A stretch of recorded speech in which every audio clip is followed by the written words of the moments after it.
Betul, jujurlah saya cakap ni. Kalau bab makan, lebih baik makan sendiri untuk Mekah. Fokus ibadah. Bukan salah pak berapa. Saya faham. Kita ni ada banyak kategori. Kita tengok. Kalau nak bawa, contoh kita nak bawa mak ayah, yang kita rasa mak ayah tu susah nak bergerak, susah nak berjalan. Ataupun kita nak bawa anak-anak kecil yang lagi nak kena fikir, aku nak kena cari makan macam mana pula ni dekat anak-anak aku ni lah apa semua. Yang tu part lain. Mungkin kita boleh buat preparation, cari makan, minum dan sebagainya. Tapi secara peribadi, kalau kata saya sendiri, pergi couple, pergi dengan kawan-kawan, better kita tak payah ambil makan. Lebih baik. Jujur saya cakap, kalau duduk Madinah sekalipun, Madinah biasa nak cari makan ni kadang malah. Tempat dia berpecah, terabuk sikit.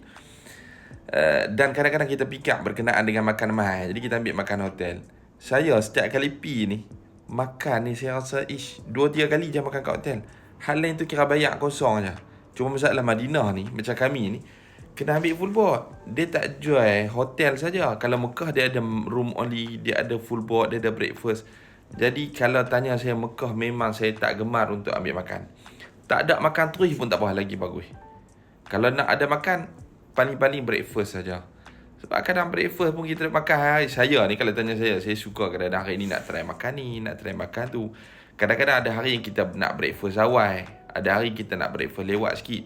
Jadi kalau tak ada makan ni, kita lebih fleksibel. Ini pandangan saya. Saya faham ada orang yang disuka ada makan. Ni pandangan saya dan saya rasa macam saya setuju dengan ni Puan Aisyah ni. Lebih kita tak terikat sebenarnya. Dan contohlah macam saya cerita kan, kami duduk di Mekah Tower kan.